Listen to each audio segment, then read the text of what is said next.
Welcome to the Legit Football NFL podcast. Brian McFadden here, co-founder of Legit Football, and I'm joined as always by my partner in crime, Kevin Phillip Fox. Kevin, we said goodbye to the 2022 season with the Super Bowl last week, but now the fun begins, right? It's a party all the time in the off season, man. To quote a great 80s singer, it's a party all the time. I'm very excited to dive into everything that we've been talking about on the Legit Football TikTok, everything that's been in the Legit Football newsletter. It feels like it never stops, Brian, and that's why we're still here. We're still here to give the good people what they want. At the end of the day, we love the game, of course, but is it wrong that there's a part of me that gets especially excited at this time of year, right? Where are players going to go with all the frenzy we've seen last year? It felt like it was almost a crescendo with QB movement and Devontae Adams going to the Packers or going to the Raiders. Just all these, it feels like a new era of football where it just never stops and there's always big moves happening. Yeah, it's almost kind of like the NBA a little bit. I think the more power that we see the players gaining, like the more we see them putting themselves in situations that they find favorable. I mean, you can't play this sport forever. It's no secret. So as long as you have viable, as long as you can play, you should be in a position that where you're happy. And I love seeing the power in the players' hands. At times it gets a little crazy, as we've seen. Like, players can get the demands are rampant. But that's what we're here to do, is to break it down and discuss whether or not we think that's a good move for them, a good move for the team. And that's what we're here for. But we're going to be breaking down free agency. We're going to be talking about the draft. The NFL Combine starts in 11 days. It's like there's no rest for the weary here in the NFL. And you know what? I'm here for it. So here's what we're going to do. We teased it on a few other episodes, kind of in that 2-week break between the Super Bowl and the conference championships. Throughout the offseason, we're going to go through some of the top headlines from the Legit Football newsletter. We're going to have a main topic. Today, we're going to be tackling the head coaching hires and what it means, our opinions. We can put grades on them, however you want to do it. But let's go ahead and start with the legit headlines. Our producer, Anthony Weiner, behind the scenes, is going to start preparing these headlines for us. So he gets to pick what he thinks is interesting. So if you don't like these headlines, if you guys subscribe to the Legit Football newsletter, which of course is free, and you think you picked the wrong headlines, let us know in the chat. We're live here on YouTube and, of course, wherever you get your podcast. We're going to put Anthony's phone number in the comments so you can just send him hate text. Blast him, just text, or just a poop emojis. So we're fine with that as well. So first of all, let's go ahead and jump into, I love this headline, the Tush push. So you can call it the double cheek push, the Tush push, the most unstoppable play in football, however you want to define it.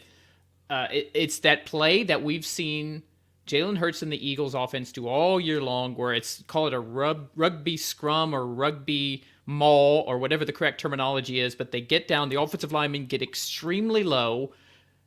Jalen Hurts just pushes straight ahead, and you've got one, usually two players behind him, literally hands on butt cheeks, pushing him forward. The NFL is considering a ban. So here are the details, and then we'll get your thoughts on this, Kevin. Dean Blandino, who used to be the VP of officiating for the National Football League, said he would be shocked if the competition committee doesn't act on and potentially outlaw the quote-unquote tush push quarterback sneak play made famous by the Eagles. It amounts to a rugby scrum. This is a quote from Dean. The NFL wants to showcase the athleticism and skill of our athletes. This is just not a skillful play. And there's some concern that the play encourages violent collisions, some of them head-to-head. I'm going to go ahead and say that if they ban it, it's not because of athleticism and lack of skill, right? Yeah, I think it's a ridiculous premise in the first place, to be completely honest with you. I mean, I understand the NFL wanting to nerf anything that seems automatic. I get where the logic comes from. But for me personally, I find that to be incredibly silly. Like, why hasn't the QB sneak been banned? The QB sneak's been close to automatic for years. Like, I don't think there's any valid reason why. And violent? Are you kidding me, Brian? They just fall into each other. It's the least violent play in football. There's very little momentum because they're literally right in front of each other, and then they just go straight ahead. It's just Jalen Hurts' body usually just going limp at a certain point, and then either he gets the yards or he doesn't. And for them to make it this, I personally find this to be really silly. I'm glad we're bringing it up because it was one of the legit headlines. It was from this morning's, and I was like, ooh, that's an L in my opinion. I've heard the talk, and I don't think there's any reason why you should punish Philadelphia for being innovative and for coming up with a way to gain 2 yards every time. I think that's really cool, personally. What are your thoughts? I'm not against them changing the rules, but their reasoning here is complete BS. Yeah. Let's start there. You're not, if you are changing it, you're not changing it because it doesn't showcase the athleticism. There's plenty of plays in the NFL that don't showcase athleticism. The QB sneak in general doesn't showcase any athleticism. Fall. Grab the ball and fall. Correct. I mean, you do have quarterbacks who are better at than others. Brady was always excellent at sneaks, but if you'll notice, the Chiefs never do it because the last time they did it, Patrick Mahomes got injured. They have literally never QB sneaked. I don't blame them. No, but that's not the reason. It's not because it's not a skillful play, but it is damn near unstoppable. It's a little broken. Yeah, I get that. From a competition standpoint, and I don't have a strong feeling other way. If they wanted to keep it, I'd be like, okay, yeah, fine. Yeah. If they wanted to ban it, I'd be like, okay, I can see that as well. It is a little bit automatic. The only time it didn't work in the Super Bowl, which is the matchup of the two best teams. So you're facing the cream of the crop, Kansas City Chiefs, and there was literally nothing they could do about it. The only time it stopped was because Isaac Seumalo jumped off sides or had a false start, pushed it back. Otherwise, they scored 2 touchdowns on it. They were, this is from the newsletter, 36 of 40 on these QB sneaks during the regular season, and they converted 6 of these sneaks in the Super Bowl. So I'm actually okay if they ban it from a competitive standpoint because it literally is unstoppable. I just have a problem with these BS excuses. Like, dude, NFL, stop being opaque and cloudy. Just come out and say, hey, it's unstoppable. We don't want that. That's why we're changing. Yeah, the NFL, and this is something that we talked about on Monday, I believe. The whole politician nature of their excuses, like, yes, we don't need that. Like, no. We don't, like, you can respect the intelligence of your fans enough to say, hey, this is broken, and when plays are broken in Madden, you get patches.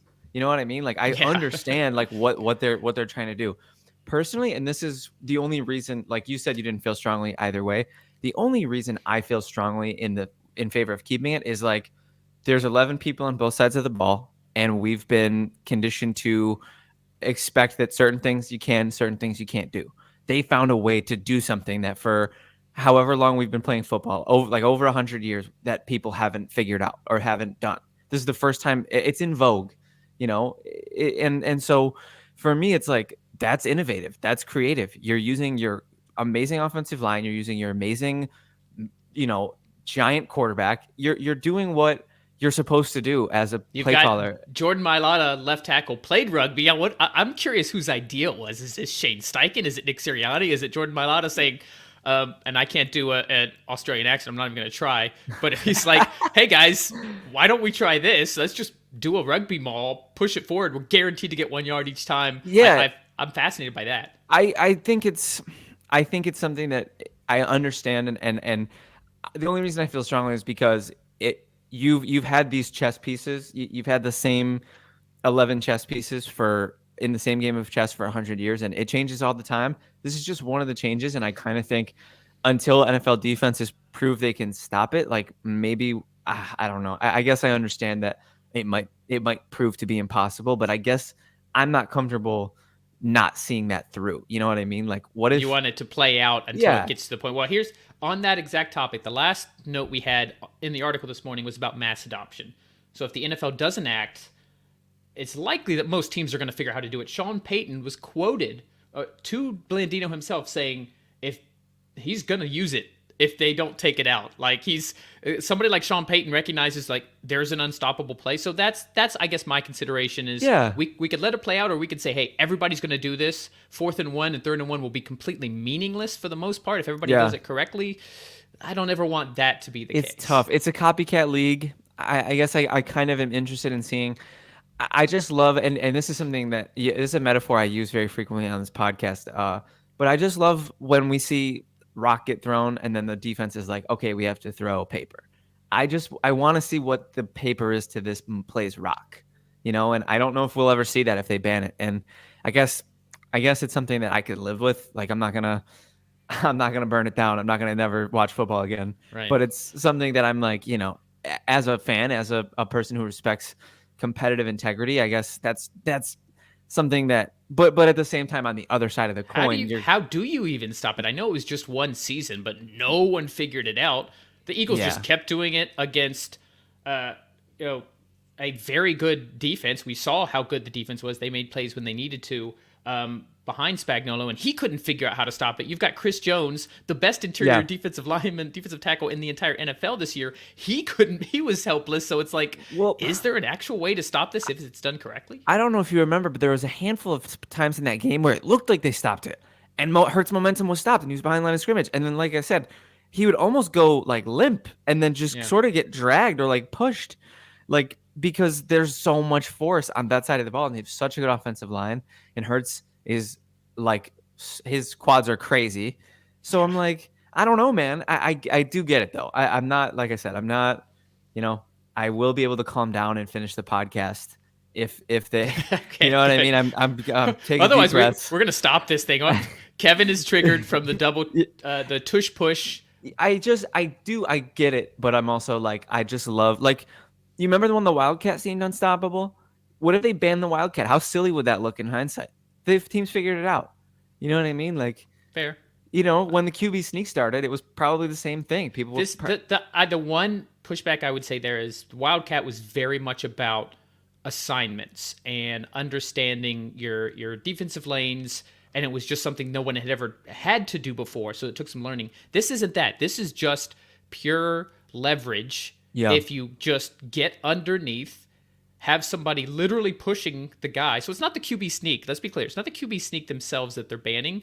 It's pushing the quarterback. It's having another guy, having somebody forcefully push you forward so that even if they do get stopped initially behind the line of scrimmage, like you mentioned, Kevin, there's still two guys that are likely going to get enough force to at least get the ball over the line. Well, and you talked about mass adoption, and I don't know if anybody else saw, but down the stretch in the Bills games, they were doing it with Gabe Davis.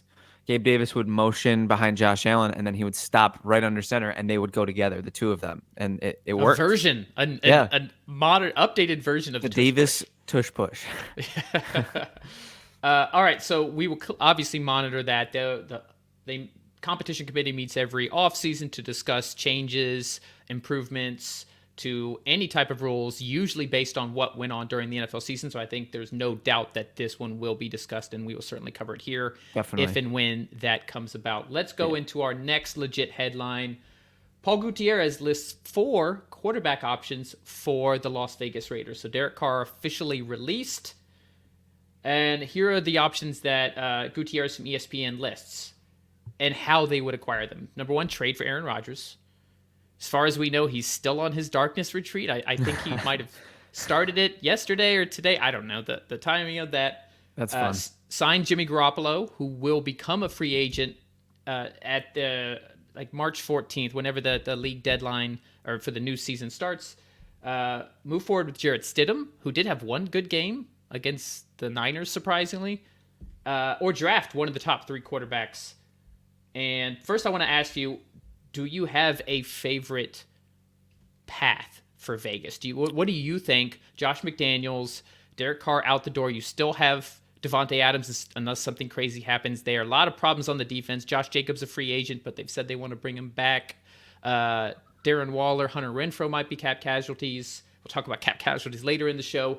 Yeah. Just off the top of your head, which of these 4 options do you think the Raiders should go in for a quarterback? I have to say, I think the highest ceiling might also come with one of the lowest floors, and I think that's Aaron Rodgers.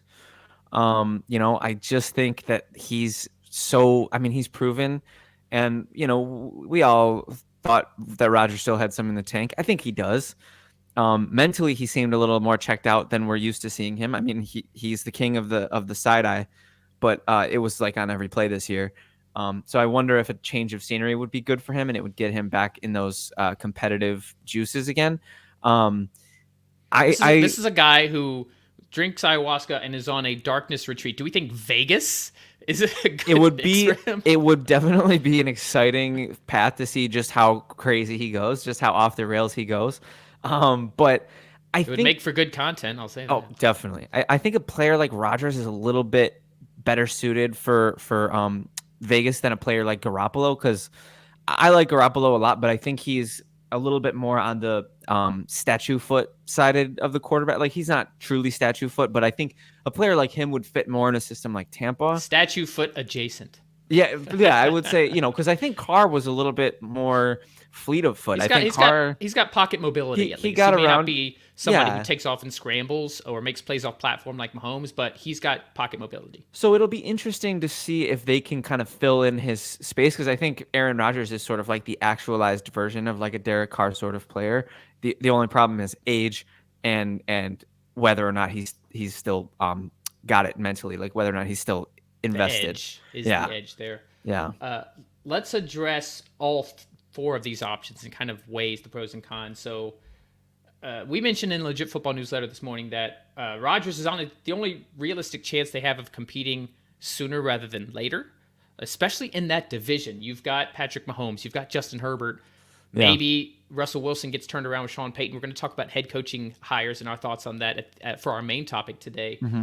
So if you, I guess it depends on what the Raiders want. If the Raiders want to compete, they're going to need Rodgers, because anyone else, Jimmy Garoppolo is not going to elevate him. I don't think he's an upgrade over Derek Carr, right? So you're not any better off than you were last year.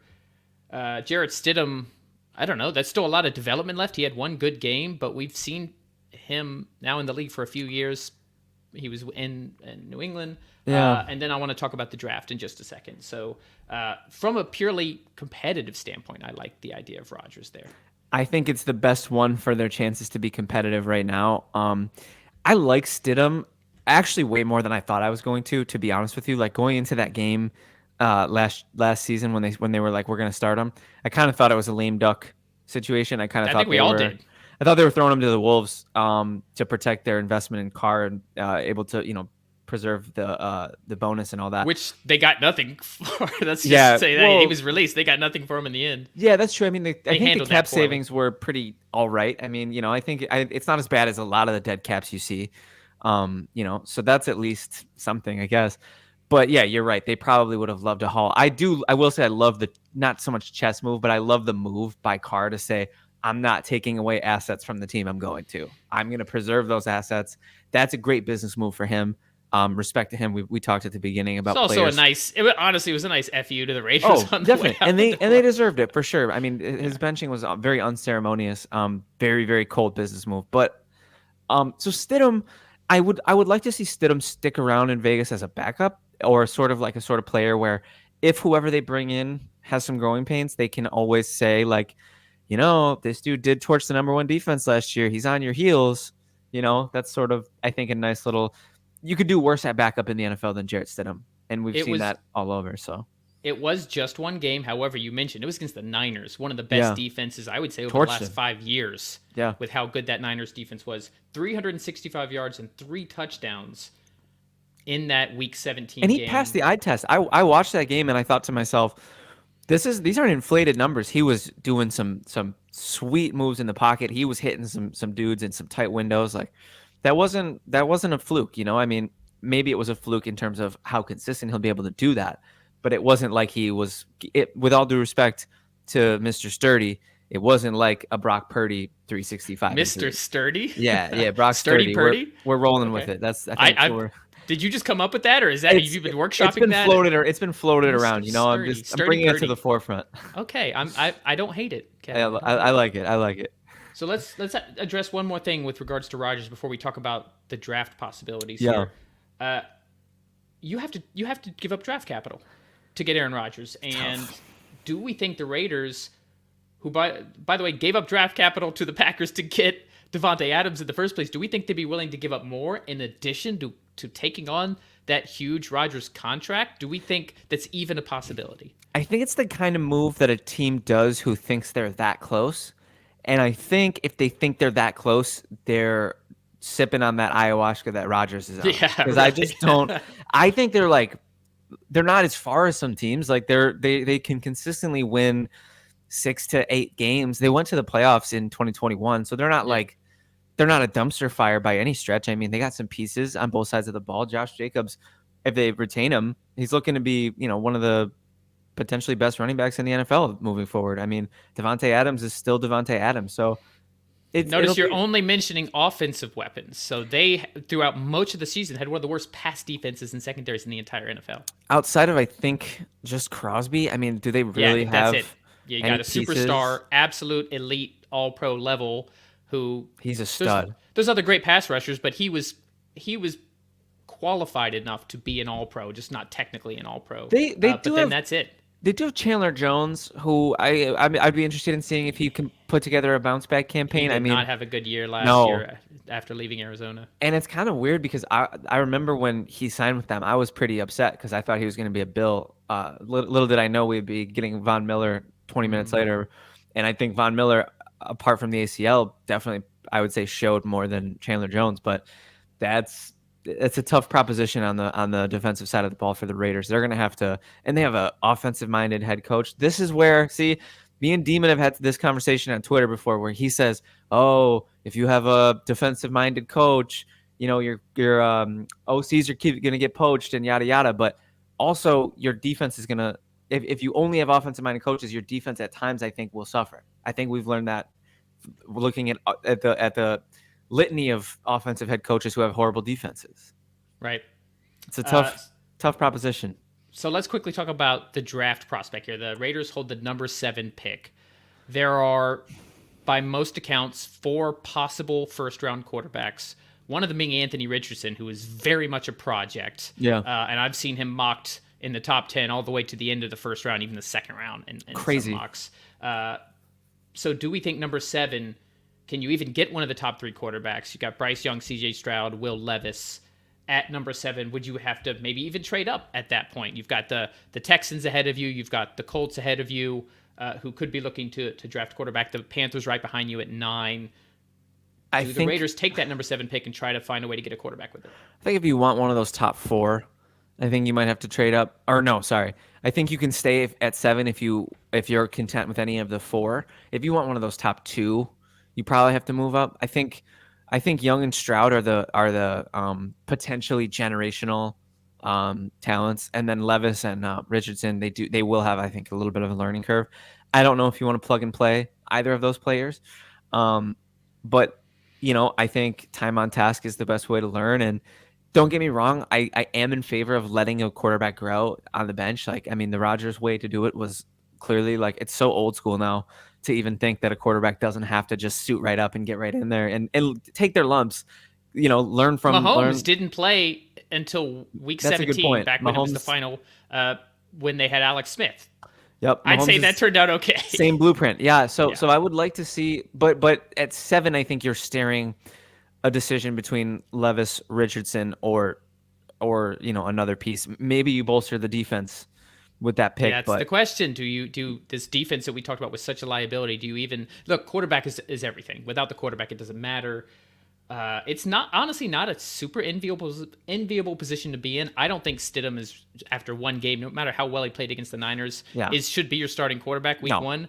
I do like the combination of signing Jimmy Garoppolo, who has experience with Josh McDaniels from his time in New England, so there's familiarity there with the offense, and spending a draft pick on a quarterback. If it's number 7, I think you're going to have to draft up. I don't know. Maybe you trade back a little bit, get some assets, and try to get Richardson more in the 10 to 15 range, but I don't. He's so uncertain. I don't know. I've just started diving into the draft I'm excited prospects. For that. Yeah, and Richardson, you'll appreciate this. The best comp I could come up with is Josh Allen. I love that. Monster arm, insane athleticism. Traits. He could run a 4.4, and he's 6'4", 230. But so inaccurate. 53% in college, and one of the worst uncatchable throw rates of all college quarterbacks, not just these top prospects. So he is a big risk to take number 7. He does sound like my Joshy. From but what you're saying. Look what happened with everybody's going to be like, well, Josh Allen, look at Jalen Hurts, look at the leap he made. So I think a lot of GMs are going to start thinking like this. But I like the combination. Bring on a veteran like a Garoppolo, and then draft somebody. Whether it's maybe there's a more project quarterback. Look at Brock Purdy. Maybe people are going to take more stabs at 6th and 7th round quarterbacks with the idea that it could pay off for them. Just the idea. For me, the thing is an NFL quarterback play is as much of a lottery ticket as exists in professional sports. Tom Brady was a sixth rounder. Tony Romo was undrafted. Dak Prescott was drafted pretty late. Fourth round. You gotta just look at it. Russell like Wilson, third round, although we're starting to see it. well, he's different still, ideas. I mean, Recency bias, I know. Like we said, can you play your way out of the Hall of Fame? He's determined to find out. But I just think the percentage of likelihood that you're going to draft a franchise quarterback is so low that it doesn't hurt to just take more stabs. Agreed. I'm a firm believer, and I remember a couple years ago, I think it was the Tua Herbert year, people were like, the Dolphins should take both, and I was like, that's insane, but I don't like hate it. Like I understand, like you have to get lucky, and I loved what the Cardinals did when they were like, Rosen's not it after 1 year, and just moved on to Kyler Murray. I know sometimes you risk missing out on a Josh Allen, you risk missing out on one of those high upside, slower developing players, but it's such a risk to not have a quarterback, and it's such a risk to not constantly keep that cupboard stocked, especially with rookie deals. I don't see any harm in taking the, like you said, the Purdy stab, the 6th, 7th round stab. I hope that's a strategy we see implemented more down the road. We'll definitely be following that story among all the quarterback stories. As usual, probably going to be one of the things we cover the most this offseason. Let's talk about cap casualties. So with free agency coming up, they did the cap does go up quite a bit for the NFL, but that tends to just lead to bigger contracts as opposed to more frugal spending, just how the NFL is built. Yep. So in Legit Football this week, we laid out some cap casualties on the offensive side of the ball and the defensive side of the ball. We'll start with the offensive side of the ball. We'll just go through the names, and if any of them stand out to you, if you have thoughts, we'll just kind of tackle them individually, or if you don't have thoughts, we can just skip right over it.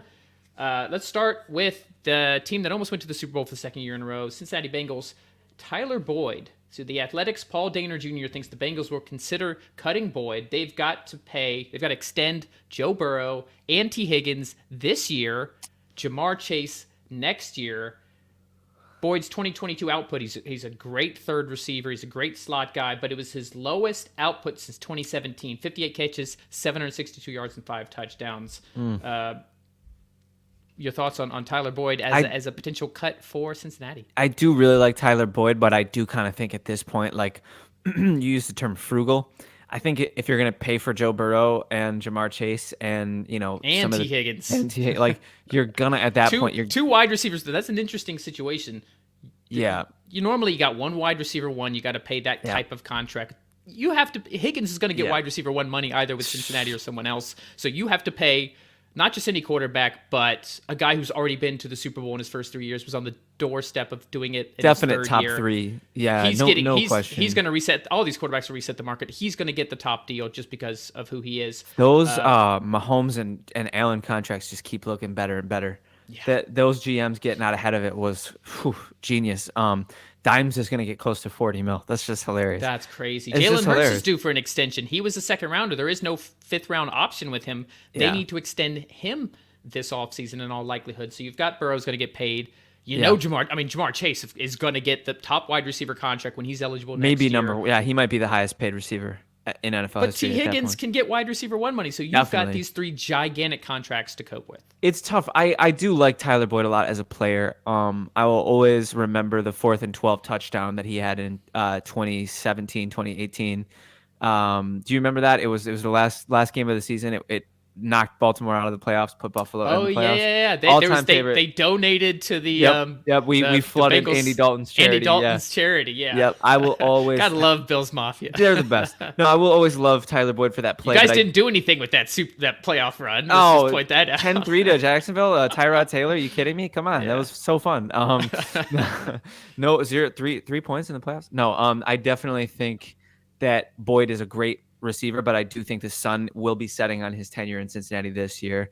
As far as other names on that list goes, the Hunter Henry deal. Let me introduce them. I'm excited. Let the host do the host. We stopped at Tyler Boyd. I'm so sorry because I knew we were going to stop. I knew we were going to. Tyler Boyd is a big one, so we wanted to give that some room. Got to touch. Yeah. Also, quickly, not on this list, but I think Joe Mixon absolutely could be. You talk about positional value. Yeah. Samaje Perine has shown he's more than capable of being a lead back, so I could see honestly both Boyd and Mixon being cap cuts with these big deals. Yeah, but lead back though for Pirine, I don't know. I think part of the reason he's looked so effective is because of the change of pace nature of his role, don't you But think? he's had games where he has been RB1 because Mixon has been out and he's looked great. You don't need You're not a wrong. bell cow running back in 2020. You're right. You know what? You're right. Yeah, it's just and it's a passing offense. You really don't need. We showed that this year. They were not effective running the ball. They were still this close to knocking off the Chiefs and going to the Super Bowl for 2 years in a row. In modern NFL, I mean, the Bills have shown, and I know you guys want a better running back, but honestly, the reason you're not in the Super Bowl this year is not because you didn't have a better running back than James Cook and Devin Singletary. Yeah. So I think that's the thing. It's not that Mixon isn't honestly one of the top 10 running backs or better in the NFL. It's that, do you really need that positional value when you can spend money where it's more important to Joe Burrow, Higgins, and Chase? Pirine proved to be very good at pass protection. He was great at leaking out. Yeah, you're actually super right. I'm willing to stand corrected on that. I don't know. I think you do want to draft somebody, get like a 3rd or 4th round guy just to have with him to develop alongside him, because Pirine's pushing late 20s, or correct me if I'm wrong. I think he's like 26. He's older than people think because he's been in the league for a few years. Yeah. He could be older than that. I'm guessing. I just feel like he's about 26. He has that grown man beard. He looks older. He does. The beard does. Let's check that out. And this is a very deep class for running backs. It's not a great draft class in general, but one thing it has a lot of are quality running backs. So I think letting Mixon go, going with Pirine and drafting an additional running back could be on the table. The Bijan sweepstakes are going to be really fun to track. That is going to be fun. We will get into that. We're going to have lots of draft episodes for sure. We'll have some mock drafts. There's fun stuff to come. But let's dive into some more cap casualties. Let's talk about a couple of tight ends, Kevin. Tyler Higbee from the Rams and Hunter Henry from the Patriots. So the Patriots can save $10.5 million by cutting Hunter Henry. 41 catches for 509 yards and 2 touchdowns. The Rams, he had a good year. 72 catches, 620 yards, 2 touchdowns. But the Rams, we all know they don't have draft picks. They've had a lot of big contracts. There's been talk about potentially trading Jalen Ramsey. So it more could be like Higbee's been good, but he is 30. And it's just like they're going to have to really work hard to restructure this team for the future. Any thoughts between those two guys? Yeah, I think I'll do some rapid fire thoughts. I think for the Rams, the longer they cling to the regime that they have now, not Peyton or McVay per se, but like Stafford and like those aging guys, I just feel like they're just postponing the inevitable. I feel like at some point they have to look at themselves in the mirror, have an honest conversation with themselves, and decide that they need to start rebuilding sooner than later. That's what I would recommend for them personally. I know they're already there. I mean, they have to be there. They do, but are they going to though? Like they have Stafford, they have Cup. Like, are they going to commit fully? Like, probably not. If we see them trade Ramsey, that tells you everything. Aaron Donald there were thoughts that he might retire after last Super Bowl. So even though he's not retiring, just the fact that that's mentioned, he's not planning to play until he's 37 or 38. No, right. So you have to start. Stafford might have retired this offseason. These are things especially since McVay did come back, he has to know that they cannot go do what they did last year and just roll out the same crew because it was a disastrous result. Yeah, I think the Rams will be best served to move on. So I think cutting Higbee, I mean, if you're one of your things that clears up some cap space is getting rid of unfortunately you're a good tight end, you're a solid tight end, then I think that's just the price you pay. And then the Hunter Henry contract, oh my goodness gracious, that was just atrocious at the time. Most of those Patriots contracts 2 off seasons ago were just they were like Bill Belichick lost Brady and he was like trying to fill a void. It just literally by just signing like ridiculous contracts. They all aged so poorly, but I think other than the Jonnu Smith contract, the 2 tight end contracts, those are the worst contracts maybe in Patriots history. I mean, they just, I mean, they're fine players, like, and they've looked fine in showings, but they got top like 5 tight end money. Like, what the hell was that, Good Brian? For them. Good for them. I mean, for them. Yeah, exactly. They got paid, but like I said, I think like you break up with somebody and the one who gets left goes on a shopping spree to make themselves feel better. Brady goes to Tampa Bay, and then Belichick just was trying to fill the hole in his heart, his cold stone heart. And because there was just so many. I mean, Kendrick Bourne, Nelson Aguilar, like there was just so many deals that same offseason where it's like, man, like that it aged like birthday cake in the rain. It really did. Ooh, I like that one. I never heard that. Birthday cake in the rain. That's why you're on here, Kevin, for these really cool I've spent a lot of time on analogies. Twitter, man. You pick up on some things, Good. Bring it. All right, let's go rapid fire for the rest of these offensive cap casualty candidates. By the way, guys, we're not saying these guys will be cut. We're saying these are candidates. Carson Wentz, I think that's a no-brainer. Yeah. With Washington. So far, I think they all are in my opinion, they should be. Correct. Kenny Galladay, I mean, that is even more of a no-brainer. We're surprised he lasted the whole season with the Giants last year. With that horrible contract, I can't believe that there's at any point in time any sort of savings. We're roasting the Patriots. The Galladay deal is twice as bad as any of those deals, and we're roasting the Patriots for it. That was far and away the worst contract that free agency period, and I think everybody knew it at the time too. Like, why is Galladay getting this insane amount of money? Dave Gettleman should have to do community service for 100 hours for that contract. And finally, Taylor Lewan, he acknowledged himself that the Titans are going to cut him. He's just said, "Look, I know my time is up." He is has a top 10 tackle when he's healthy. He's been great. He's injured often. Is considering retirement. So I think either he retires or he's getting cut. I think he's got juice left. I've never been a huge fan of him personally because he's one of those players that is just always mixing it up. Always grabbing people by the shoulder pads after the whistle. But I do think the game is better with more good players, and I think Lewan's a good player. So I would hate to see him hang it up this early. But I mean, like you said, still plenty of teams that could use even a later career seriously tackle like Taylor Lewan, even if he only plays half the season. A lot of bad tackle play out there this year. I was just gonna say the state of the tackle position is at an all-time bad. Let's go ahead and jump into the defensive side of the ball. Talk about some cap casualty candidates.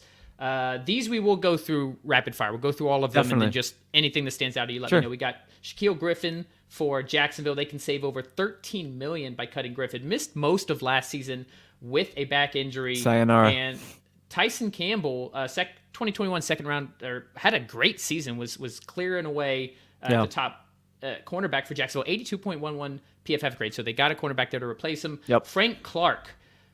Chiefs can save $21 million by cutting Clark, who was 83rd out of 130 edge rushers. He has always been a guy who shows up in the playoffs. We'll give him that. He makes plays when he needs to. But to pay that amount of money, I mean, this is maybe the most, other than Galladay, might be the most no-brainer on this entire list. Yeah, you dangle 21 mil like that in front of a team in a Super Bowl window. How do you walk away from those kinds of savings? You can't. You can't.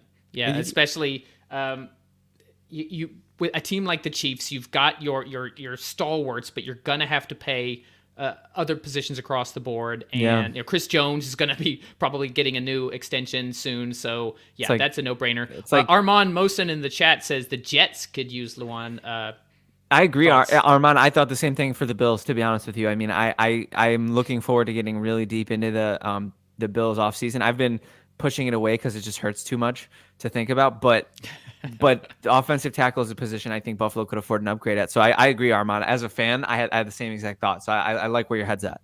Yeah, the Mekhi Becton experiment did not go well with the Jets. We know that they have a lot of talent, and upgrading at their tackle positions.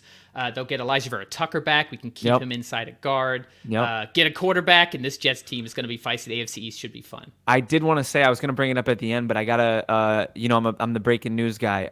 Derek Carr is visiting New York for a free agency weekend this weekend, or a free agency visit this weekend.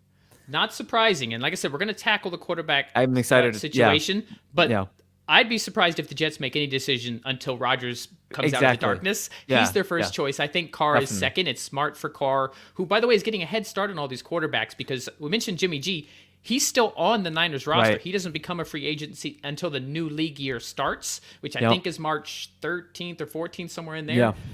So good for you, Derek. Take your time, find the right fit. He'll be starting for someone. He's getting courted. Yeah, this must be fun for him. A few more names to go through on the defensive cap casualties, and then we're going to jump into our main topic, talking about the coaching hires. Definitely. Shaq Thompson from the Panthers, heading into his age 29 season, release would save $13.2 million. Got to do it. And Eric Kendricks for the Vikings. That Vikings defense in general struggled.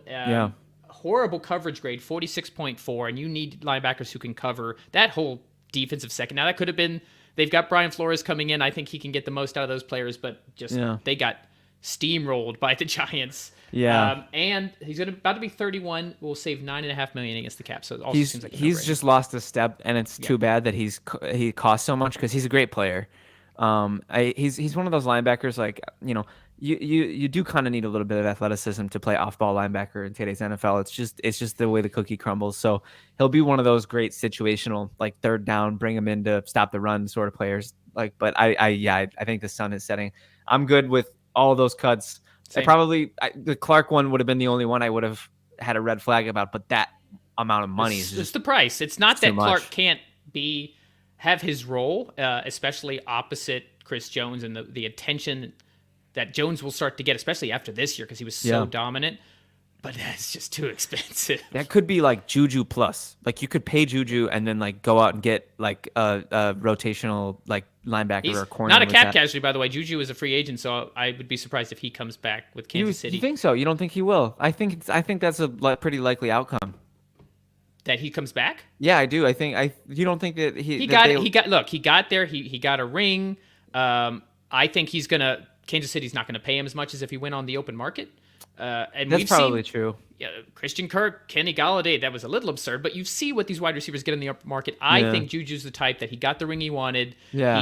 It was a prove-it year. He wasn't amazing, but he was solid enough. Yeah. I think he'll sign with a different team. I think apart from the with all due respect, apart from the corniness, I thought he had a great season. I mean, he's one of those slot guys that he's not a freak athlete, but he gets pretty open. Sure Juju does not listen to this show, so you don't have to say with all due respect, just say call him corny. I mean, I'll say it just because I could be wrong. Juju, if you're listening, let us know. Yeah, shout out to Juju for that. We appreciate you. But I mean, I don't know if you saw him go after Bradbury and then all I did. The Twitter madness. First, two thoughts there. One, savage AF. Savage. So savage. Ridiculous. But poor taste. So it's like I laughed and I was like, wow. Like so for those of you who didn't see, it was on Valentine's Day, and it was a picture of James Bradbury and you send Valentines during elementary school. And it was like the Valentines just said, I want to be the one to hold you when you need it most. Oh. I was like, ooh, like that's what a burn, but dude. And I don't know if you saw, but I think AJ Brown got him. Personally, I think AJ Brown came back at him. And then it becomes at that point, it's like a food fight. You get the first good couple throws in there, and then it's just you just see all this. You can't really break it down at that point. I mean, but I do think Juju. Yeah, you're probably in hindsight, you're probably right that he'll probably leave. But the Frank Clark cutting would give them the opportunity to bring in a stud receiver with that money that they were paying him, and then DeAndre Hopkins. Ooh, that would be juicy. No more no trade clause. That would be so scary. Correct, but that doesn't. They want to save money. They want to move on from him. We got Jonathan Gannon, new head coach. Speaking of new head coach, let's go ahead and jump into our main topic, and that is head coach hires. We're going to go through all 5 of the new head coach hires, give our thoughts. We can give grades, good, bad, whatever kind of context you want. Yeah. And I know we've already talked about some of these as they happen, but we're going to expand on them a little bit more.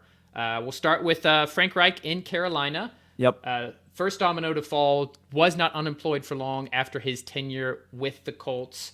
Former offensive coordinator for the Eagles during their Super Bowl run with Carson Wentz and Nick Foles. I thought had a good run in Indy until the end when things kind of fell apart. Never really found the quarterback to really write what was a pretty good roster. And now he lands in Carolina. They do have the number 9 pick, and I think all signs point to they're going to get some sort of rookie quarterback and maybe a veteran to kind of lead them. Maybe they bring back Sam Darnold. But your thoughts on Frank Reich? I love Frank Reich. Bill's legend. He will always have a spot in my heart. I think it's an A plus. If we're going by, I say we do. I like letter grades. I think that could be fun. Yeah, dude, let's do it. Let's bring the letters. A plus for the Frank Reich hiring. We're just talking about like Valentine's in schools and food fights. Let's stick with the elementary, grade school theme. Yeah. Carolina A plus, gold star. Anthony, feel free to put the grades on the video. Yeah, here. I'm giving the Frank Reich hiring an A plus because he's an offensive mastermind. He's proven that over the years. You brought it up. You brought it up when you talked about Indianapolis and how the wheels fell off. I think the thing with Indianapolis and the wheels falling off. Correct me if I'm wrong, but he was their coach when Andrew Luck retired. He was. Imagine what they could have had. You know what I mean? Like, he won a Super Bowl with Nick Foles. Like, he made Carson Wentz look like an MVP.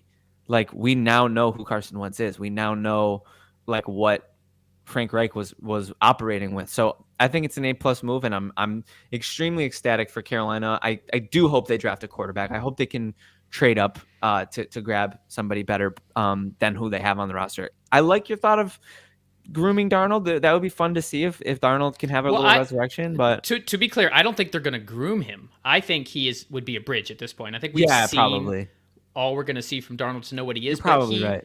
He had some moments. He can have moments. Yeah. Former number 1 overall pick, or was he number 2 in that draft? I think Baker. It was the same year as Baker, so he was number 2. Yep.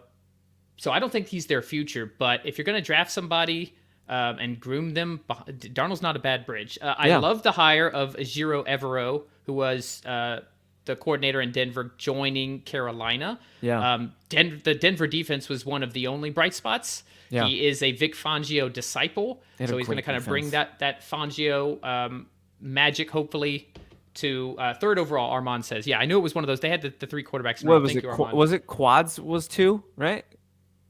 Oh yeah, was that Saquon's? Crazy. That draft is insane. In hindsight, when Josh was sitting right there, it went at 7. It's crazy. Yeah. So I like that. He's also brought on other veterans. I'm trying to think. I feel like Dom Capers. Who was it? There was a few veterans they brought on as assistants. Yeah. So I just like what the staff that Reich is assembling. The Avengers. We've seen what he can do with quarterbacks when it works. It never worked in Indy. That was the problem. You mentioned Andrew Luck retiring. I'm with you. I won't say A+, because when a head coach fails that badly towards the end that he did in Indy, it was a mess. Everything went wrong. The offensive line started playing worse. The defense started playing worse. When Matt Eberflus left, like, there was a big drop off in defensive play. So I'll say A-. I'll keep it in the A range. Yeah. I want to see a little bit more. I think the fact that they hired him first was a great move by Carolina. And I think if they get at the end of the day, are they going to get the right quarterback? If they don't, we're going to be talking about Frank Reich unemployed again in the next 3 years. As is always the case with a head coach and GM regime, their success is always tied to their quarterback, and sometimes it just doesn't work out. By the way, Anthony, if you're going to put the grades up there, you should attribute it to our name. If somebody pops in and they're like, I like that. A-, A+. Frank Reich is giving our podcast an A+. Thank you, Frank Reich. Yeah, thanks, Frank Reich and Juju. It's a big day for us. We're growing our big day for us. Very important NFL. There you go. A- Frank Reich from me. Let's go ahead and go to the Houston Texans. Former Texans linebacker DeMeco Ryans, recently the defensive coordinator of that 49ers defense we were talking about earlier. Number 1 defense in the entire NFL. This from a fit perspective, this just makes so much sense. There was all these reports about that Denver wanted him and they pursued him even up to the last second, but it seemed like he was always going to go to Houston. You've got Davis Mills there, but we've already seen news coming out that Houston has every intention of drafting a quarterback at number 2, or maybe if they want to move up to number 1, trade with the Bears just so they make sure to get their guy. They're going to bring in like a Shanahan-style offense, and so quarterback position obviously going to be very important. DeMeco Ryans, head coach of the Texans. Kevin, thoughts? I love the hiring. I've mentioned this a lot on the show. I love culture. I wake up, I brush my teeth with it. Culture's the best. So I think DeMeco Ryans, in terms of culture, he played there. He has that mentality, that sort of like dog mentality, former linebacker, I believe. So I absolutely love the fit, and I love that he played there. I'm going to give it an A- because of fit, because of culture. The only reason it's a - is because he's on the younger side, and I do think that will be okay. I think that his leadership will grow and evolve. Clearly. By the way, quickly, Sean McVay is still the youngest coach in the NFL. Insane. Still the youngest coach in the NFL. So you can talk about DeMeco Ryans' age, but McVay's been to 2 Super Bowls, won 1. Yeah. Maybe age isn't as important anymore. Yeah, so I definitely think that's true, and I think Ryans. I think So defense, culture, fit. I think the only minus is age and experience. But like you said, he helmed one of the best defenses in the NFL. Like you said, maybe in the last 5 years. So that's definitely a big feather in his cap. So yeah, I like the hiring a lot. We're going to take a quick detour. One of our favorite regulars, Takedo Luna in the chat, has a question about what could Detroit get for Jared Goff? That's a fun question. I should say I haven't even seen anything that they're looking to trade him, but let's play a hypothetical game. Kevin, if they did try to trade Jared Goff, he was with McVay for one of the Super Bowls we just mentioned. Yeah. Had them on the precipice, had the Lions on the precipice of the playoffs this year. Yeah. Was by all accounts a top 10 quarterback. If Detroit wanted to trade him, what could they actually get for him? I'm super excited to dive into this. I think we have to give a trigger warning to our producer, Anthony. He absolutely loves Jared Goff, and him and his twin bro. Do they both have Jared Goff jerseys or just Anthony? I'm not sure, but I'd be shocked if they both don't have. Right. So I absolutely I've fallen in love with the idea of Goff in Detroit. I've been the biggest bang the drum for they need to get a quarterback and they need to move on and yada yada. But I just think that he proved to be able to do enough in Detroit to win. So if they were going to move on, I think minimum you need at least a 1. But I think in today's quarterback market, you don't think so. You think somebody would pay a first round pick for Jared Goff?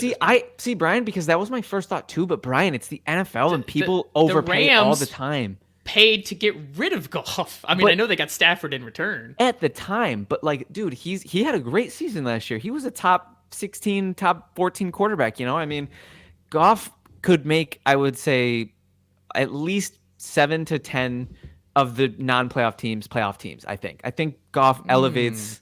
You don't think so? Well, because here's the thing: we've seen Goff is one of those quarterbacks that works within. He's elevated by the teammates around him and dragged down by the teammates around him. He is not somebody who will elevate a team. So if you're talking about a I team completely agree that he's not going to be the missing piece for anybody. The reason he works in Detroit is because he's such a good fit with what Dan Campbell, Ben Johnson want to do. He's very good at play action. He's got the physical tools, but he's not really going to elevate anyone. And so that's my thing is I think most teams, and I think Detroit is doing this, they want him as a bridge quarterback. Now, if he plays just as good as he did this year, next year, which is, he had up and down years in LA. It's a big if, yeah. Then that might not be the case. But I would be surprised, honestly, if Detroit doesn't take a quarterback, not early, but taking a stab on one of these, taking a stab on a Sturdy Purdy type with the idea that they're going to bring Goff back. But I'd be surprised if anyone in there is banging the drum for, here we go. Hey, guys. All right, Anthony, let's hear your thoughts. I'm just going to shut down that narrative before you go any farther with it. Oh, okay. Because Ben Johnson could have the head coaching job, but he said no. He wanted to stay in Detroit because of what they're building around Jared Goff, around number 16. In the Dan Campbell culture, he's establishing that, and they're establishing him as their franchise quarterback. And it's going to stay that way unless we see otherwise. And at the second half of this season, he proved himself to be the starting quarterback. Jared Goff's not going anywhere. That's my You heard it. You heard it from the source itself. Anthony Wayne or diehard Lions fan. He came in from the top. He came in from the second. From the rafters. The people's elbow that knocked both of us out at the same time. That was impressive. But I do want to say though. But if they did trade him, we still got to say what they were trading him for. That's the exercise. Right. I will say I've been saying literally, Brian. You could look through me and Anthony's text for the last 3 years, and all it is Anthony, don't fall in love with the bridge quarterback. It's not smart. I loved Tyrod Taylor. I did not want to move on from Tyrod Taylor when he was the Bills quarterback because he took us to the playoffs. He took us to the promised land. But if you keep a Tyrod, you miss a Josh. And that's what I was saying to Anthony for years. Yes. And I think you're preaching that right now, and I respect that, and I think you're right. But also, that being said, we do have to consider that there is a ceiling right now that Detroit, which is not a Super Bowl, I think we can agree. That I don't think they didn't even make the playoffs, and we're both. I love the Lions story. I was all about Detroit. I thought they were one of the best 10 teams in the NFL at the end of the season, but they still didn't even make the playoffs, right? And the goal should be Super Bowl. Is Goff the guy that's going to get them there? That's what I've been saying, and so I like the confidence Anthony's displaying, talking about Ben Johnson wants to build around, but I've told Anthony as well. You can't always trust coach speak, unfortunately.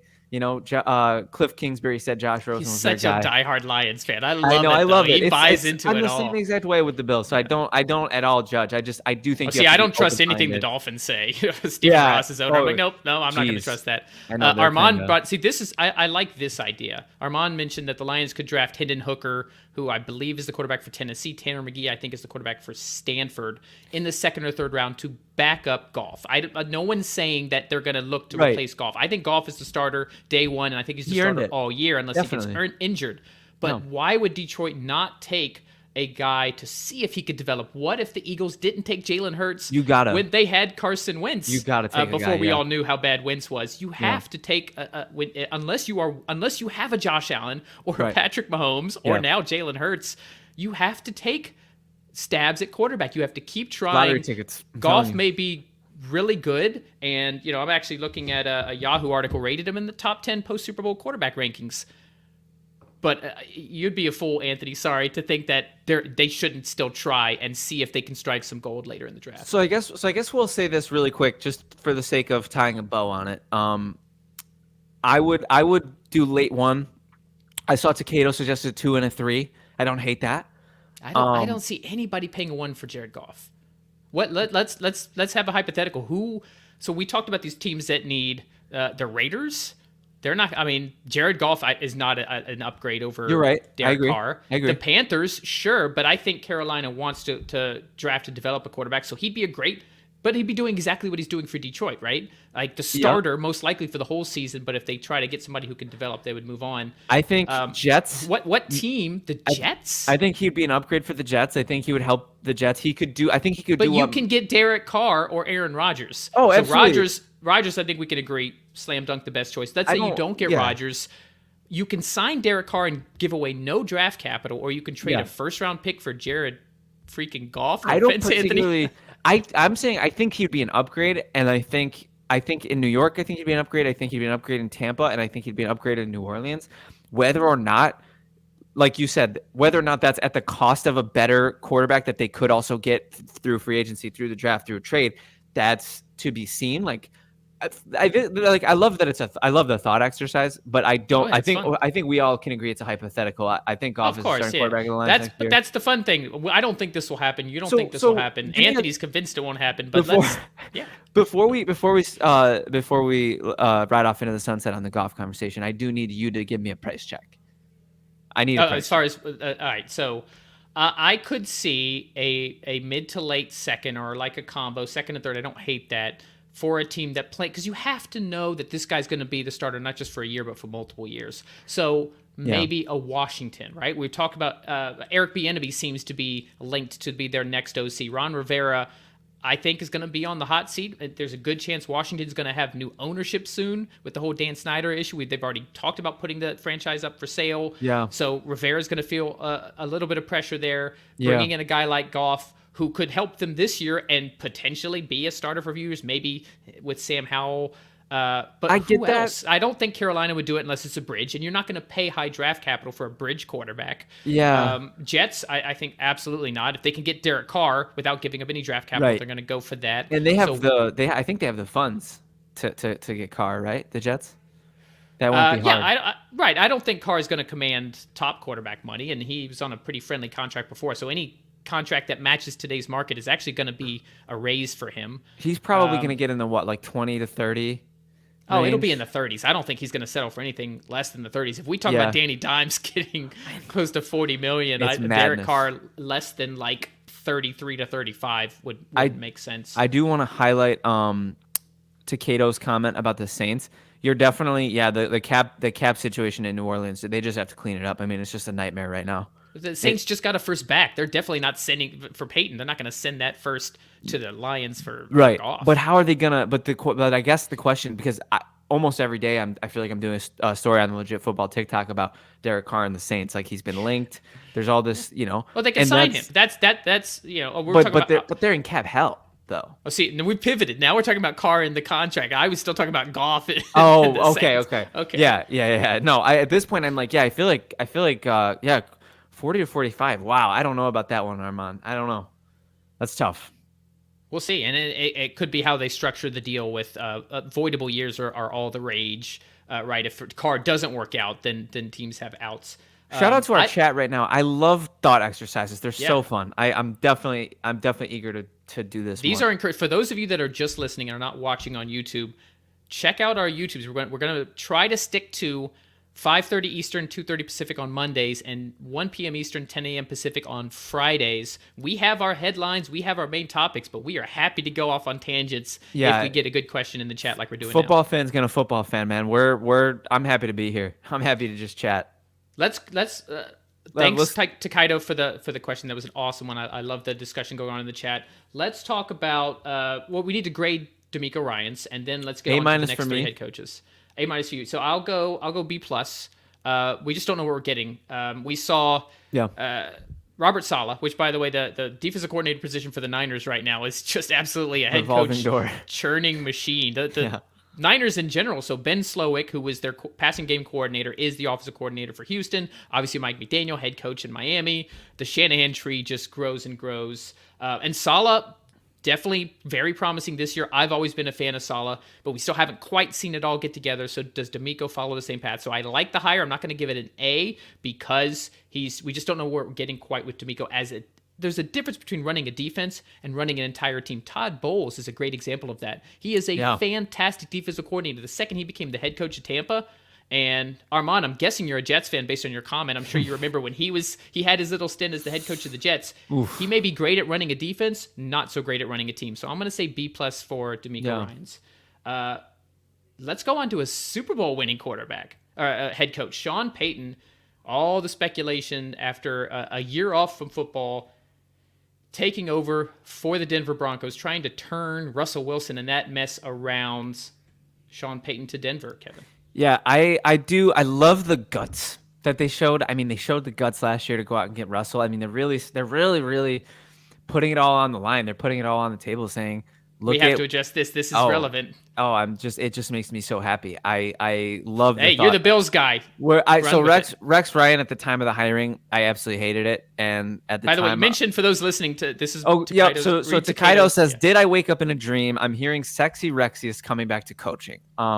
ESPN legend, Buffalo Bills. I would say not legend, opposite of legend. He kind of has a he was the head coach for that Tyrod Taylor team, correct, right? Correct. Yes. The one the year before we went to the playoffs, he brought Tyrod in, gave Tyrod the start over the Matt Castle and Manuel. So that was a bold move, and I loved it at the time, and I still, in hindsight, that's one of his.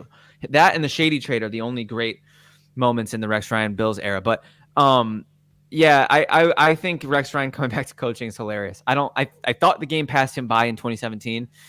I can't imagine that it's going to look any better. I guess they have the pieces to make it interesting because their defense is so good.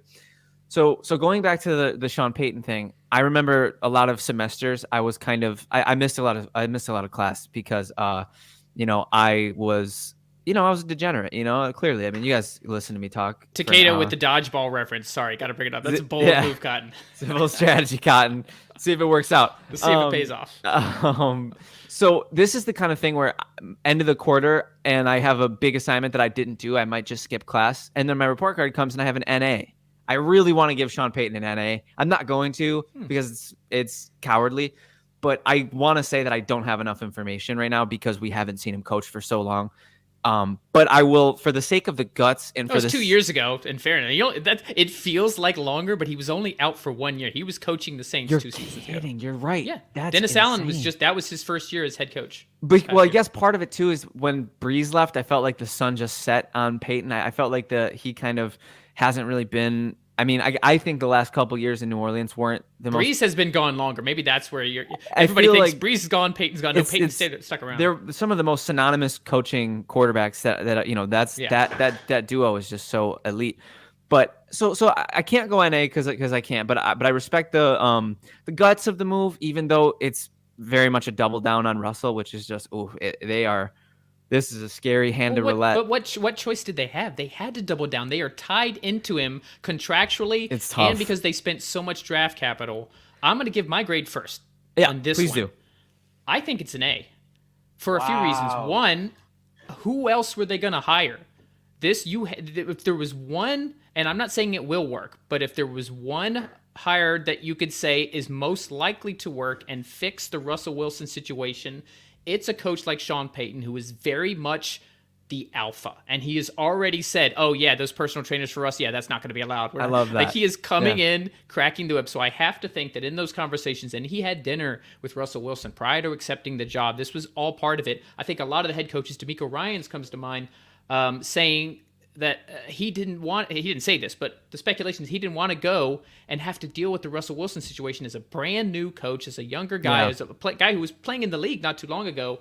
Sean Payton is a guy who has won a Super Bowl, who had so many years of success with Drew Brees in New Orleans. He has the credentials, he has the track record to get Russell Wilson to respect him and let Payton take over. Because when you had Hackett there, it was Russell Wilson running the show, and Russell Wilson doesn't know how to run the show. At least in the past, was a good quarterback. He's not an offensive coordinator. He's not a head coach. So the only hire that they could have done that even had the smallest chance of salvaging this Russell Wilson trade, the contract, the draft capital they spent, was to bring Sean Payton in. The fact that he's won a Super Bowl, the fact that he knows how to run a team. And if you remember, Kevin, even when they lost Brees, they were still competitive. Yeah. They were rolling Jameis Winston out there, Taysom Hill. It didn't matter. They were still a playoff caliber team. Yeah. This guy's an incredible coach. He's an incredible play caller. And I'm not saying it will work, because Russell Wilson is cringe AF, and it could all go horribly off the tracks. But the only guy I think they could have hired that would actually has a chance of making this work is Sean Payton. That's why I'm giving it an A. I like that grade. It's a bit bold for me. It's a bit rich for me. I think I'm gonna go with a B. I think I'm gonna go with a solid B, because, like I said, the guts I respect and the potential for greatness is high. The B comes in like the penalty for me is the uncertainty and the what they've had to give up. I mean, at the end of the day, I don't think great head coaches grow on trees, and we already know he's a great head coach. I very much love the we have a boat here, but if we go with what's behind door number A, door number 1, mystery box could be a boat, and so we know what Sean Payton is, and I love that, and that's where it's a B. That's where it has the potential to be an A+, which is why I wanted to NA it, because I really don't want in a year people to be like, Kevin gave it a B, that's a bad grade, but I can't like reward their lack of.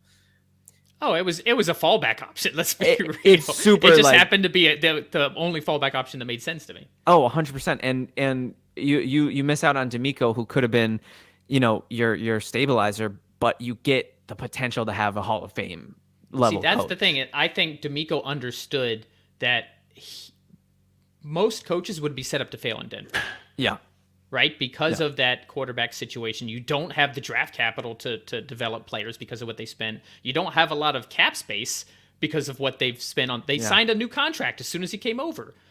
And so you've got those two things that are hindering you, those two anchors dragging you down. So a brand new coach with his first head coaching job, or a guy like Frank Reich who's trying to rehabilitate after a bad experience. And we'll talk about these other two first-time head coaches. The only guy who has the resume and the personality is Sean Payton. It had to be Payton. He wasn't their first choice. Yeah. But he ends up being the best choice for them. By the way, there was also Jim Harbaugh was a guy that they were targeting, and Harbaugh did not want a piece of that. There was a lot of cool stories about all the different ways, and they're like, fine, we'll hire Peyton. What just so happens that I think that was the best choice in the first place, specifically for Denver. Yeah, I'm definitely optimistic to see how it turns out, for sure. Let's talk about a couple of Eagles coordinators, offensive and defensive coordinators. The first time a Super Bowl team has lost both coordinators since 1994. So a whole different discussion. We'll talk about the Eagles and another episode of what this means for them. But Shane Steichen to the Colts. We're going to talk about that one first. The Colts had one of the most interesting coaching cycles with their long interviews, and some of them coming in for third interviews, and apparently like 12-hour marathon sessions with Jim Irsay, and I think I even heard Madden was involved at some point. Crazy, but Shane Steichen is the guy who was hired fresh off running that Eagles offense, putting up 35 points in the Super Bowl. Shane Steichen to the Indianapolis Colts? I think this is a great hiring. I think this is a slam dunk. Shane Steichen has proven to be innovative. Like we talked about, we don't know exactly who it was that innovated the Tush push, but the Tush push was revolutionary. And you know, they had a humming offense all year. They lost really truly with their starting quarterback one game. I mean, that's 2 games he was out. Yeah. Yeah, that's a recipe for success. I mean, when he was in, yes, I'm sorry. Yeah, they lost They lost to Washington, and that was like there was some fluke turnovers. That's the one loss, and you know, their offense was a big part of the reason. Don't get me wrong, so was their defense. But I mean, if you're gonna pin the Super Bowl loss on a coordinator, which I never think is smart or healthy, it ain't Steichen. That's for sure. He did his job. He developed Hurts. I think it's a great hiring. I'm gonna give it an A- again, only because, again, for he's younger, he's got some establishing, some proving to do. But I'm a believer in these upstart, you know, younger guys that come in and you know, have these innovative ways to coach. I'm gonna give it an A-. Yeah, this is one of my favorite hires, honestly. When Sirianni took over for the Eagles last year, it's funny, he's only been 2 years. We remember that. It feels like he's been there forever. Crazy. And I'm not the only one. I didn't like his press conference. He was really awkward. He said the wrong things. He's admitted since that he said the wrong things. During training camp, he's talking about doing rock, paper, scissors with his players. I'm like, who is this guy? They start off out of the gates. The offense is not run well at all. Sirianni was calling the plays. It seemed like they were just like, have no real plan, get behind, and then just let Jalen Hurts run around. Yeah. This is the 2021 season. Great for fantasy. Yeah. He had all that garbage time stats, but no real cohesive strategy. And then Sirianni, which gained respect from me, turned play calling over to Shane Steichen. It completely changed the offense. They became very run heavy and successful on the run. They made the playoffs in 2021. They got blasted by the Buccaneers, but they made the playoffs. And this year had one of the best offenses in the NFL, top to bottom, because it didn't matter if you stopped the pass game, which was phenomenal. Adding A.J. Brown was a masterstroke. Amazing. But you could have Jalen Hurts, the development he had as a passer, not just getting those weapons, but his deep ball, his accuracy, his decision-making. But hey, let's say you stop that. They had a game where they rushed for 350 yards. I think it was against the Packers. They could beat you in any way, and all of that stemmed from when they handed over play-calling duties to Shane Steichen. So I have seen, through a year and a half, granted, a lot that I like about Steichen. Getting him in to the Colts, you still have a lot of talent on this team. I picked them to win the AFC South the past 2 years, and they disappointed me, especially this year. But I really like Steichen for that offense. They got the number 4 overall pick. They're taking a quarterback. Jim Irsay all but said it, and all but said that he likes Bryce Young. Yeah. So bad for trade purposes, Jim. But he hurt himself there. Takado put in the chat, breaking news, Jim Irsay was sober at lunch. That would be breaking news. I don't know if I believe that. Quite the crazy character. Yeah, so you're getting a head coach. You want a guy who is proven to develop a quarterback, not just any quarterback, but a guy who was an MVP candidate, a guy who was a second-round pick in Jalen Hurts, a guy who a lot of people were questioning why the Eagles even drafted him when they had Carson Wentz. I think Steichen, it was proven that he is right for this job. I think the Colts in particular. Jonathan Taylor's going to be better. That offensive line is very good. They still have Quentin Nelson. He had an off year, but I think he'll bounce back. Michael Pittman. I like Alec Pierce. So Jelani Woods, they got some pieces. Jelani Woods, I love some of the rookies that they added. They still have DeForest Buckner on the defensive side of the ball. They have Kwity Paye, right? You got these young stars. I like. We'll see if Shaq Leonard comes back healthy. Yeah. He's an All-Pro if he's healthy. Yeah. So there's some pieces to like about the Colts. So I'm going to give this an A-. Anytime it's a guy who is you just don't know what you're getting, I can't give an A or an A+. So I'll give A-. Same. I really like the hire. Our buddy Jimmy Ray from NFL Stats, I know he's excited. Oh, nice. Yeah, that's good. I'm glad. I like to see it because I think what a team's fan base has to say or feels is definitely sort of like indicative of like, the hiring. Like I think a lot like deep, like real fans, like they got their fingers on the pulse. Like they know what their teams need, sometimes more than the GMs do, I think, unfortunately. But I think in this case, I think it's a home run. I think we both agree. Feel free, guys. I know Takado just told us he gave it a B-. Let us know your grades for these head coaching hires and why. If you can explain that, that's kind of I don't know about that one because he did. I mean, he's proven to be a stud play caller. He's proven. You often question like who is responsible. Like the big thing with Eric Bieniemy, is it Andy Reid? Is it Bieniemy? But because we have a clear delineation of when Nick Sirianni was running that offense and it was really bad, hands it over to Shane Steichen, the offense immediately gets better. Like we've seen what he can do, not to mention the 2 to 3 year 2 to year 3 jump for Jalen Hurts. So I'm really high on Steichen for the Colts. We got one more defensive coordinator for the Eagles, Jonathan Gannon, new head coach for the Arizona Cardinals. I'm not going to give any additional context because I have thoughts on this one, but I want to hear you first here. Yeah, I'm happy that you're giving me the floor because if I end up sounding like a genius, at least I'll be able to take credit for it. But I'm going to go out on a limb and say that I'm not the biggest fan of this hiring. That's not a limb. Oh, is it not a limb? I'm on the same limb. Sweet. Okay, sweet. I don't know if because I've heard good things, I've heard bad things, I've heard there's a lot more of a mixed bag on Gannon than there has been on these other head coaches. For me, the biggest red flag here, and we've talked on ad nauseum on this podcast about one man who we both have thought is a strong candidate, and that's Lou Anarumo. And he got passed over on this cycle, and I just think that's flagrant. I just think it's like the Dable a couple years in Buffalo where he never got hired, and I was happy to keep having him back, but I thought to myself, y'all are asleep. You're missing out on an A+ candidate, and he wins Coach of the Year his first year as a head coach. I feel the same way about Lou Anarumo. I think he should have been the hiring here. So I'm going to give Jonathan Gannon, through little fault of his own, the Eagles defense was great, and he did a good job putting them schematically in good positions, and he maximized some questionable talent at times. He turned some players' careers around, but if there's a reason they lost that Super Bowl, it ain't the offense. And I don't particularly think the defensive play calling was bad. It's Patrick Mahomes.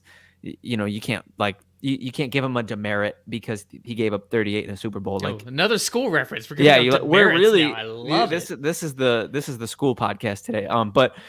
But I do think that I think he could show up and he could prove us wrong. I'm gonna say C+. And a big penalty of that is opportunity cost at not getting a juicier or better name, in my opinion. So here's something that many people probably don't know. Jonathan Gannon has been in the NFL coaching in some capacity since 2007. That's crazy. This is not, I mean, he's 40. He's not old, but this is not a guy who's like a fresh up and rising. Like Sean McVay had only been in the league a few years before he got elevated. He just was that was granted that was like a rocket ship the way he came up. But Jonathan Gannon is not new to the league. Yeah. So this feels like a couple things. It feels like he's earned it kind of thing. Like he's been in the league long enough that he gets his shot. Number one. Number two, a little bit of recency bias because of how good that Eagles defense was, which was, yes, he created the scheme, but he did not make any adjustments in that Chiefs game. And I know that it's Mahomes, but how do you let the same exact play score just on the other side with Kadarius Toney and then the Sky Moore? It was the same play. And you guys might have seen the thing on Twitter where it was actually the wrong formation, but still, all they did was put a guy in motion, stop the motion, and it completely changed how the defenders covered him. Left guys wide open twice. And apparently the Juju thing, the hold, was also the same play a third time. So we saw when Jalen was out, that defense didn't play as well. The Cowboys put up 40 points on them towards the end of the season when they had Gardner Minshew for that game late in the season. And to me, I think back to some of these D coordinators who were really good, but they just, Todd Bowles keeps coming to mind. They weren't good at running teams. They weren't good at being the CEO. And I worried that Jonathan Gannon, who can't make these defensive adjustments in the middle of a game, running an entire organization that needs a lot of help. So let's talk about Arizona. They gone from their offensive guru, who I'm never a fan of, Cliff Kingsbury. I've been on the record saying that from the start, to a defensive guy but there's no defensive talent. How much of that Eagles defense was just, you are stacked, and Howie Roseman put together a killer roster. You're not going to be without Kyler Murray for at least half the year, if not the entire season, because of how late in the year he tore his ACL. You've got DeAndre Hopkins. We talked about him, is probably going to be gone. He's gone, Maybe Hollywood Brown gets traded so they can recoup some draft capital. You have nothing along the defensive line with J.J. Watt retiring. And even then, J.J. Watt was still a late career J.J. Watt. He was solid, but Marcus Golden is your best defender. Byron Murphy. I mean, Budda Baker maybe as a safety, but even he's not as good as he was in the past. There's just so much to fix on this, and you bring in a defensive guy. I don't know. I give it a C. I don't even give it a C plus. Yeah. I don't like it. I don't like the approach, and I don't think that he has shown enough. And maybe I'm with you. It should have been Lou Anarumo, because what I saw from Lou is they didn't have defensive studs. Not really. They had some players here and there in Cincinnati, but he just was so good at, like Flores, at getting more out of his players. To me, that's a great sign of a core. If you can get players of a certain caliber to play above their level, that is purely due to coaching. So I think Anarumo should have been the pick here. Instead, it's Jonathan Gannon, and I think the Cardinals are going to be worse off for it. I will say there's a handful of guys you can make a case for on Philly that, he got more out of than met the eye, if you will. But that being said, I think that's kind of Lou's identity, as opposed to it being something that he did for a year, which is the case with Gannon. I think if there was going to be a scapegoat / fall guy situation in this batch, I think it's Gannon. I think he has the highest likelihood of not making it out of his first year, or, being a one and done.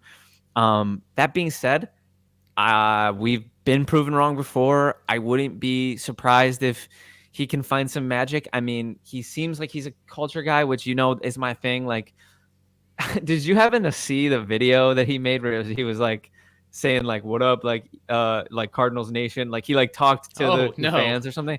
It's pretty weird. In fairness, most of the stuff that came out about Mike McDaniel was super cringeworthy. That's true. When he's like on the plane talking to Tua, I'm like, is this scripted? We find out later that's just his personality. And it turns out Mike McDaniel is Mike McDaniel all the time. But we didn't know that. So I'm trying, and the whole Nick Sirianni thing I just mentioned, I'm trying not to judge them based on their cringy videos or their press conferences. Right. That's and I'm smart. trying to relate it just to, what we've seen on the field. Yeah, check it out. It's kind of like it's just a little awkward. It's like, ooh, the charisma factor is low here. At least at the first glance. I mean, obviously, in order to get hired as an NFL head coach, there's got to be a dash of charisma, right? By the way, Nathaniel Hackett, everybody loved him. He's a player's coach, and that was a absolute dumpster fire. Didn't even make it through 1 year. It's just something I'll never understand, the Nate Hackett love. I mean, like I've always brought this up on this pod, but I remember when he was the offense coordinator for the Bills, and it was run, pass. Run, pass. It was all he knew how to do, and I'm never a fan of running on second and long. That's something that I'm excited to talk about, football X's and O's sometime during this offseason. But that's something that I just hate. So when Hackett kept getting all these cracks and all this love and still getting a freaking OC job with an upstarting team, a team that has a lot of potential, I think that has. We talked about that in the past. If Rodgers isn't the quarterback there, could end up looking really bad. Once again, could be a one and done sort of situation. But there's a lot of names out there. There's still some good pieces. Like I think when it's like a season passing, when one season begins, another one ends. There's always the leaves and circle of life, the grass, exactly. Yeah. And so just wait. Next year, there's going to be all these new names, and I think Kevin had some ayahuasca. It's in my cold brew. No, I think there's some really great names that are just coordinators right now. I'm going to keep my eyes on Lou Anarumo. I'm going to keep my eyes on Flo. Kafka, maybe. I still think Kafka needs to prove a little bit more. I think Bieniemy should have been a head coach by now. If he goes to Washington and calls plays, he's really going to get to show that it wasn't just Andy Reid. And I hope he does. I hope Bieniemy gets his crack, because it feels like he's deserved it for a while. That's one of the things. I mean, like I said, I was pounding the table for Brian Daboll for 3 straight off seasons, but not wanting him to leave, just thinking like, why isn't this guy getting hired? LA could have had Brian Daboll. Think about that. Oh, geez. Imagine Daboll with Herbert instead of freaking Staley, who I think is on the hottest seat in the NFL, maybe. Well, hopefully Kellen Moore ignites that offense. That's true. And Kellen Moore might be the succession plan. Yeah, that's an interesting development. All right, so let's go ahead and wrap it up. Going on an hour and 23 minutes. I think our longest episode yet, but it was awesome. I loved what you guys brought up in the chat. Once again, if you're only listening to the podcast, go to Legit Football on YouTube. We're live every Monday and Friday, and let us know your thoughts, and we'll go on some thought experiments. This was a lot of fun. We'll be back on Monday at 5:30 Eastern, 2:30 Pacific. We'll be talking about the latest headlines, and we'll have a new main topic. Feel free to send in suggestions for what topics you want us to cover, you can email me directly, brian@legitfootball.com. Don't forget to sign up for the Legit Football newsletter, always free, 5 days a week. Check out Kevin Phillip Fox on the Legit Football YouTube and TikTok, doing our daily videos with the headlines. Kevin, last thoughts before we wrap it up. Oh, yeah. I was going to say, send some questions, like send some thought experiments like that to Cato and Armand. You guys were great in the chat today. I always appreciate the engagement. It's such a fun part of what we do. So feel free to comment on the videos if you have more of these, and I'll bring them into the show, because I love thought experiments. I absolutely love them, and it's so fun to tease out thoughts, and even if they're like insane, even like I don't think golf's on the trading block, but it was fun to think about like what you could get, and I like the discourse. So thank you guys. My final thoughts are, first week without football, I'm starting to warm myself up to the idea that I can love again. You know, I've been so close. The wounds are starting to scab over. Starting to scab over. I might start looking into some Bills offseason stuff. I've been every time I get my favorite podcasters in my feed, I just disgustedly like put my phone away because I'm not ready. I'm getting there. This is the podcast for now, because we're talking about football. We're talking about everything.